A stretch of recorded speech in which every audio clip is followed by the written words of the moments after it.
Hi, I'm Dan Eisenberg, and I can't tell you how much of an honor it is to appear before you and the Pan-Arab MIT Enterprise Forum. The relationship that I have with the Middle East goes back several decades, and I've been to Saudi and to many other countries in the Middle East many times. I have a very warm spot in my heart, and also very great expectations for the region. My relationship with MIT also goes back almost 40 years. When Ed Roberts and I did several entrepreneurship projects together, I consider Ed to be one of my mentors, and he's had a huge impact on my thinking and my practice as well. Today, I want to present to you some of the work that I've been doing since that time on what we call scale-up ecosystems. And I'll present to you a field-hardened methodology for how stakeholders in a local economy can grow that economy in ways that are predictable, capital efficient, and actually work.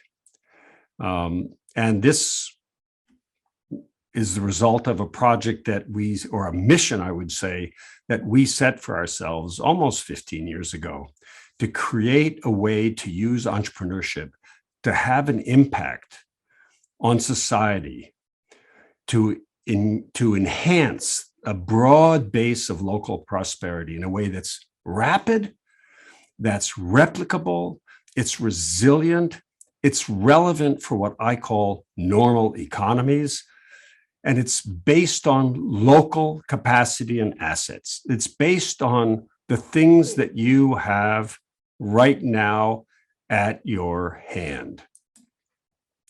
But along the way, and this I'll digress for just a few minutes, we learned several critical lessons, and these are really important. At least they were important for us.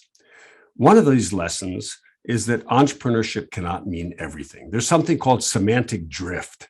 And the word entrepreneurship has certainly suffered from semantic drift. It means almost anything. And you can see here just a few examples of what it's come to mean. And the problem with that is that one of the problems, there are several, is that these concepts or activities are actually to some extent mutually exclusive. They don't go well together. That's one problem. A second problem is that not all entrepreneurship can drive economies.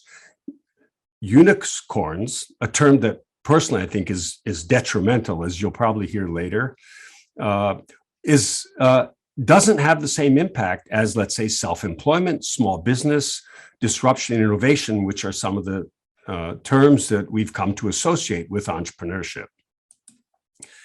Another lesson that we learned is that it's useful to have an obsessive focus on new growth.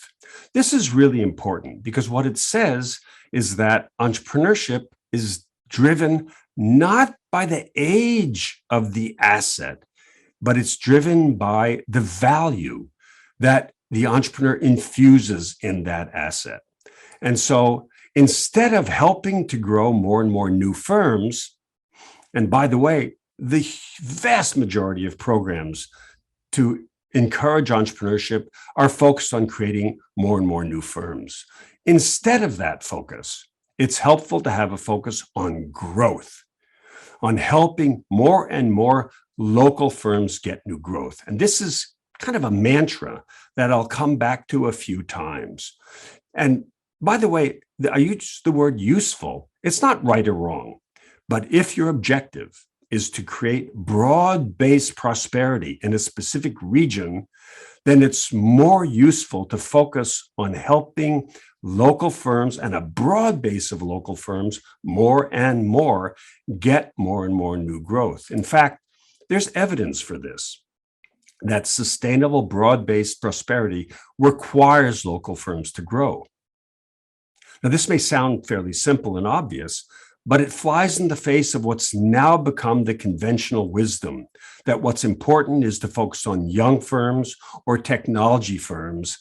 But what this says is that that's not the critical variable.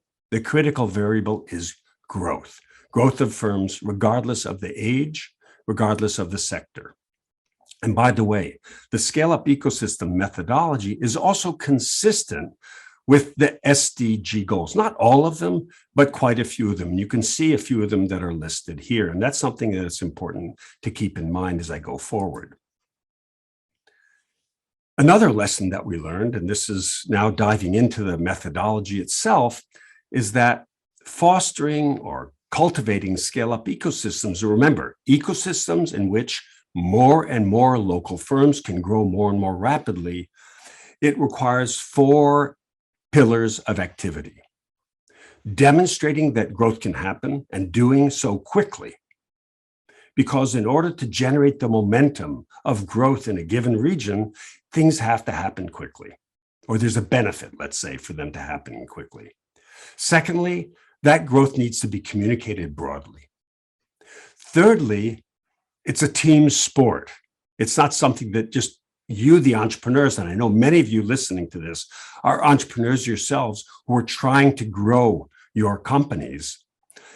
It's not only about the individual companies, it requires stakeholders, non-entrepreneurs to be involved.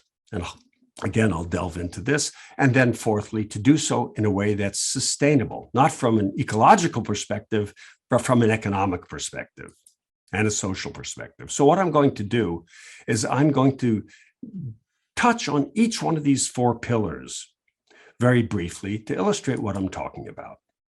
So we created, in order to demonstrate that growth can happen anywhere very quickly, we created something we call the Scalerator. The Scalerator is a program, a 6-month-long program to train companies to grow, and it has one and only one objective, that every participating venture will grow by 25% in 12 months. They'll do so profitably, they'll do so sustainably, and the first growth will happen in just a few weeks. The first new growth will happen in just a few weeks.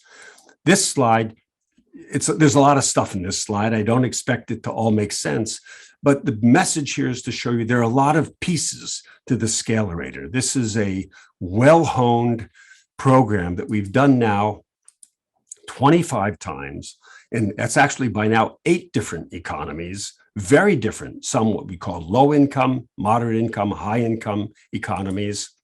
There's now close to $2 billion of what I call economic engagement in these Scalerators, about 500 graduating companies, and about 3/4 of them have almost immediate growth, new growth events. These are in weeks and not in months.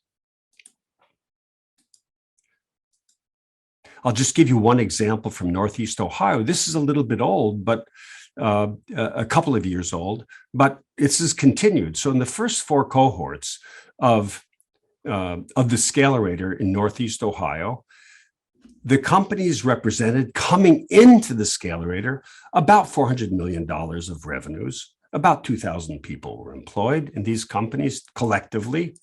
And emphasis, within 12 months of starting the Scalerator, they grew by 25%. Now, I think that's a coincidence that they hit the number that we set out for them, but it shows that it's achievable. They created $100 million of new growth in just 1 year. Now, a dirty sort of little secret about the Scalerator is, although the companies participating, they participate with their teams, the companies participate in order for them to grow themselves, but that's not the real purpose. The real purpose of the Scalerator is, and the growth, is to create local role models. That's really essential.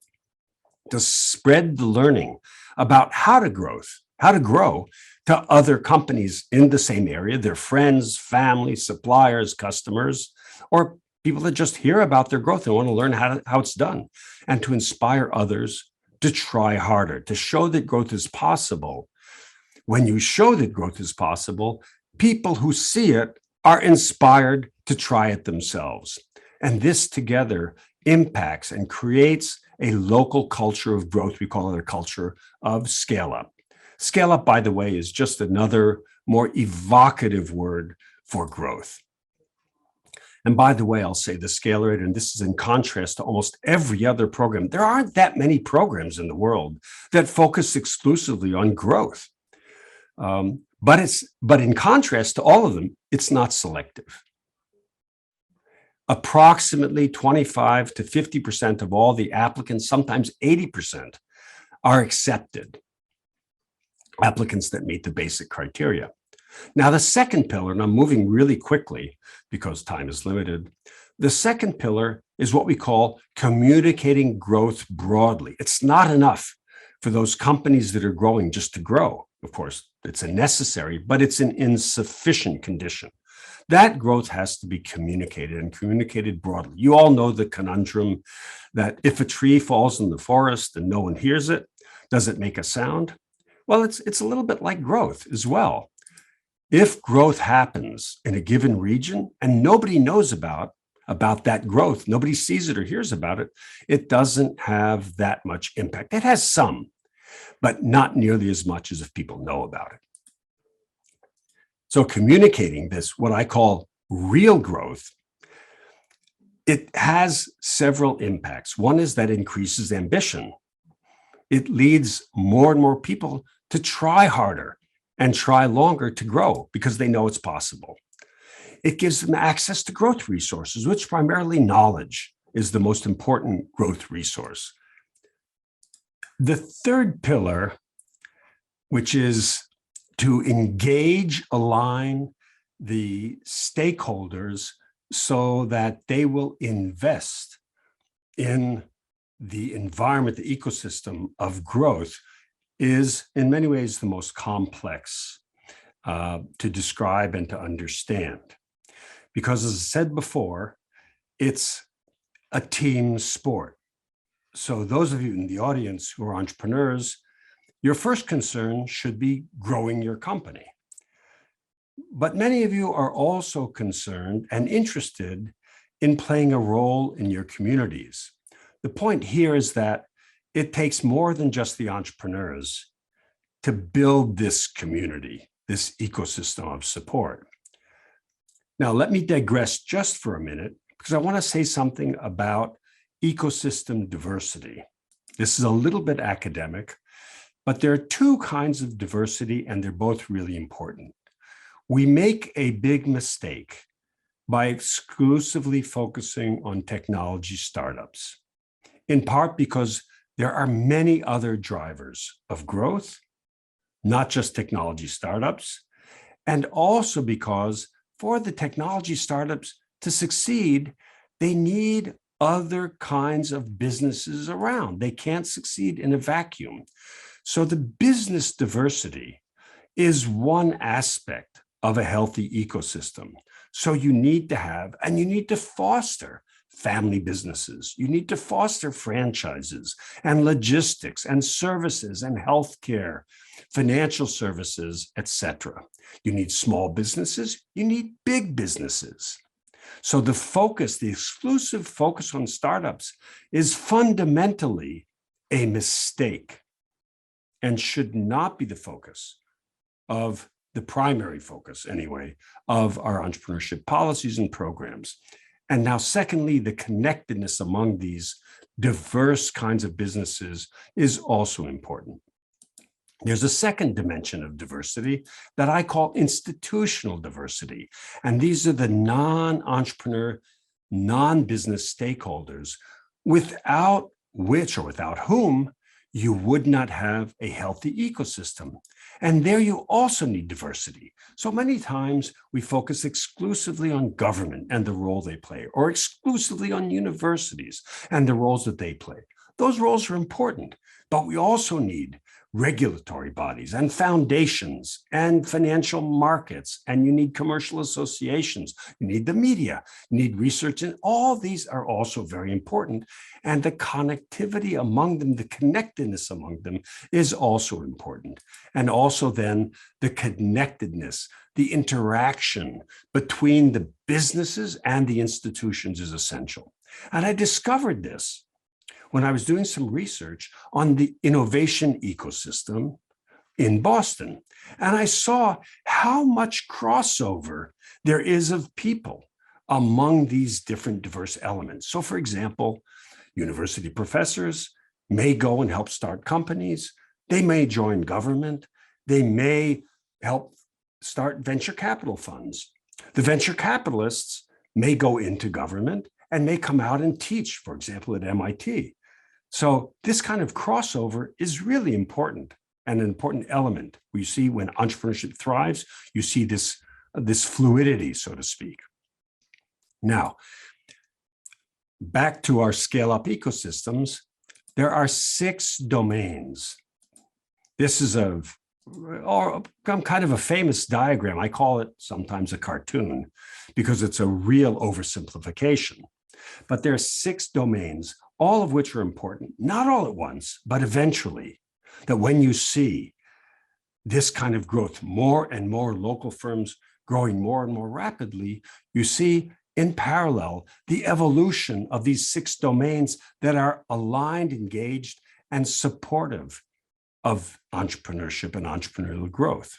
So I'm going to delve into these just a little bit, give you a flavor. So these abstract bubbles like finance, they're actually made up of a plethora of groups, institutions, and actors. It boils down ultimately to individuals as well. But you can see, for example, in finance, it's not just finance. It's not just one thing. There are private equity investors. There are bankers. There are private investors. There's public funding agencies. And over in the human capital side, you see, of course, there's universities. There's schools of all kinds. There are school administrators, and there are research institutes, and so on and so forth. So this is part of what I call the institutional diversity. It's, of course, essential. Now,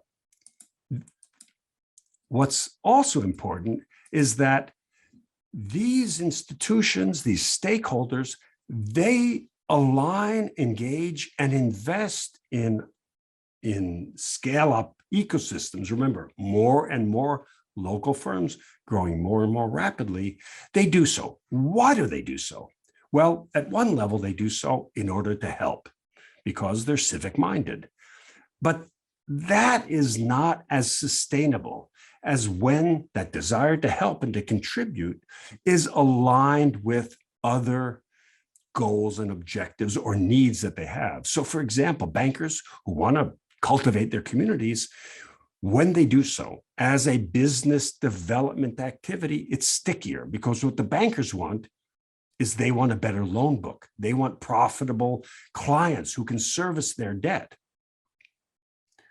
What the universities want, it's, of course, they want to contribute to society, but they also want to attract the best students, and they want to have the alumni, they want to have them donate and to come back and help provide case studies and lecture to the students and inspire them and provide jobs for the students and provide internships and so on.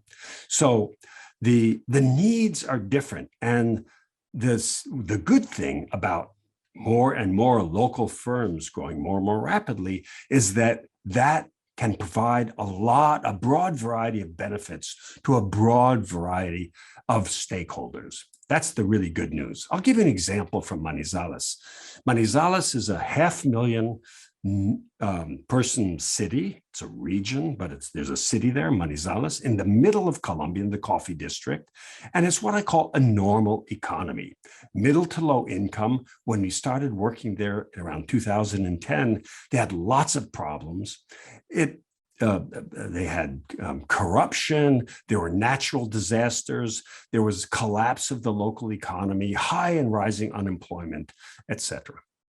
We engaged and we worked intensively there for 7 years, and I'll show you the outcomes later. But one of the things that happened was the banks, there were many supporters, but the banks, not all at once, but over the years began to get involved and began to engage, began to invest. Why did they do that? What did they give? And what did they get? I'll give you an example here. Bank Colombia, which is one of the larger banks, they provided some funding for the project for Manizales Más, or Scale Up Manizales. They provided some of the training, the people to do some of the training. They provided some of the mentoring. They fast-tracked loan decisions for some of the participants in Manizales Mas. So that's what they gave. Now, why did they do that? Of course, they're civic-minded, but it also improved their quality, the quality of their loan book. They got increasing clients who were growing clients and could service their debts and be profitable for the bank to loan money to. The bank itself became more innovative and created an entrepreneurship unit, all based on their investment in Manizales Mas. So they gave something, but they also got something, and that's really essential. There are 5 components of stakeholder alignment. I'll mention what these are. One is awareness. Do the stakeholders know each other? That's a question for you. You can ask this of yourselves. Do we know each other? Are we capable of bringing us together to discuss how we can create a culture and an ecosystem of growth? Are we committed? Do we share a common vision? Does it motivate us? Are we connected? Can we communicate and meet? And do we know how to collaborate? Now, these things are not to be taken for granted. One of the interesting outcomes, both in Milwaukee, which I'll present in a minute, and Manizales and other projects, is it provides an interesting platform for stakeholders to learn how to work together in new ways. It changes the institutional culture. So the 4th pillar is building sustainability. I'm not going to dwell on this, but there are several elements of sustainability. And what I mean by sustainability here is the scale-up ecosystem projects, they required to have a small infrastructure of 5, 6, 7 people. That's it. But that infrastructure, it has to be funded. So there has to be a finance model. It's not much. There has to be a way of assessing the impact. It has to be a way of developing new programs, to have good governance, to continually broaden and expand the engagement of various aspects of the public. So I'll give you some examples of outcomes now. So I went through all the 4 pillars, and now I'll give some examples of outcomes. This is from Manizales, and this is as of a couple of years ago. You can just see here, the growth of the companies has increased. This is 4 cohorts, how much they've continued to grow on an annual basis. About half of the companies show annual growth of about 20%, and they've created thousands of jobs. Together, the participants just in the Scalerator, they represent the largest employer in the entire region, creating 10% of the entire jobs. They've also #1 in social progress in all the cities in Colombia. This was assessed by Mike Porter. We didn't even know he was doing it. And they did better than all the other cities in Colombia. And the entire investment that they made to get all of this benefit, which has really changed the culture of the city, it's known as the city of growth, has been by now about $5 or $6 million, which in economic development terms is almost nothing. Like Milwaukee, a similar story, extremely different environment. By now, about $500 million of direct economic engagement that is growing. The companies that graduated from the Scalerator have grown by an average of about 25%, and it's become a great place to grow a business, seen as and developed a reputation as a great place to grow a business. Here also, the investment over about almost 10 years now has been about $6 million. Now, how might this apply to our region? So I just did a little exercise with some of the countries. I hope that you have representatives here, for example, from Iraq. This is our way of estimating the amount of immediate growth potential that exists in companies that are already on the ground. So, for example, in Iraq, there are about 13,000 scalable companies. The reason I say that is because, and it's almost the law of physics, between 5 and 15% of the companies in any given economy, in every given country, national economy, about 5 to 15% have broken the $1 million barrier naturally, for whatever reasons. And about 20% of those, with a little bit of training, are capable of growing. So if you take some of those numbers and start to play around with them, you come up with approximately $2.5 billion of growth of companies that don't need to start up. They already exist. The more and more local firms growing more and more rapidly is based on companies that are already there.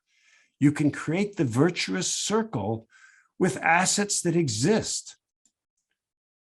In the UAE, for example, it's about 5,000 scalable companies who, with a little bit of training, can generate about $1 billion of immediate growth, immediate in economic development terms, within just 2, 3, 4 years. It's just a question of deciding to do it. In Saudi, the number's about $2.5 billion of immediate growth potential. In Egypt, about $4 billion. In Morocco, about $2.5 billion. Again, what this says is that policy and programs and institutions can be aligned around getting growth from existing assets. The path to investing in startups and getting benefit out of those startups is a 20, 30-year path. This is a 3 to 5 year path. And that's a major difference. So I hope that this will inspire some of you to think about how you can engage in scaling up your local economies using a systematic, replicable, affordable, quick program and methodology that has been proven. These are some of the projects that have already gone on. So I hope we can together, or you can do it by yourselves, scale up your country, scale up your city, scale up your state or your region. The methodology exists, the examples exist, the motivation exists, and the assets are already there in place, ready to be taken advantage of to the benefit of all, to create broad-based prosperity. Remember, more and more local firms growing more and more rapidly is an essential, necessary, and sufficient condition for there to be regional, local, broad-based prosperity. Thank you very much for spending the time and paying attention. And feel free to write me and to contact me if you have any questions or want to discuss anything about what I've said so far. Thank you.